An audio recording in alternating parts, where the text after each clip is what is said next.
transplante de medula óssea autóloga é um tratamento com quimioterapia em altas doses, para neoplasias recaídas ou de alto risco de recair.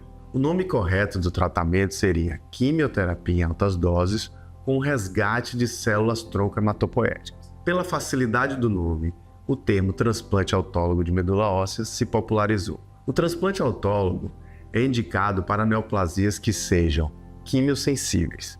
Essa quimiosensibilidade é evidenciada por uma resposta da neoplasia à quimioterapia de resgate, pois o sucesso do transplante autólogo consiste apenas na potência da quimioterapia, ou seja, prescrevemos altas doses de quimioterapia, que nesse contexto é chamado de condicionamento, para eliminar qualquer célula neoplásica que tenha ficado no organismo. A consequência dessa alta potência da quimioterapia do condicionamento é que o paciente evoluiria com aplasia medular, ou seja, uma disfunção total da medula óssea, devido à morte das células-tronco por ação do condicionamento. Se nada fosse feito após a infusão do condicionamento, o paciente ficaria com pancitopenia, que é a baixa de todas as células do sangue, grave e permanente, e assim correndo um alto risco de óbito por anemia grave, plaquetopenia com sangramento e neutropenia com infecções. Aí entra o papel da célula-tronco no transplante autólogo de medula óssea.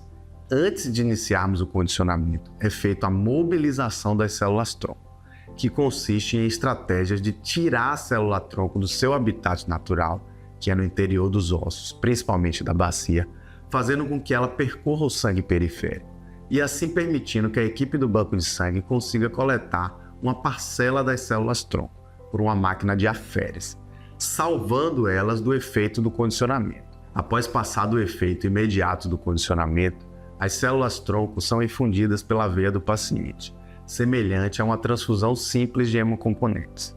E essa célula, de maneira espontânea, volta para o seu nicho de origem e restaura a função medular, livrando o paciente de uma aplasia permanente. De uma maneira geral, o transplante autólogo serve para o tratamento de neoplasias hematológicas recaídas ou de alto risco de recaída. Mais de 95% dos casos de transplante de medula óssea autólogo são para pacientes com mieloma e linfoma. Aí vem uma diferença importante. Para o mieloma múltiplo, o transplante autólogo é usado na imensa maioria das vezes como primeira linha.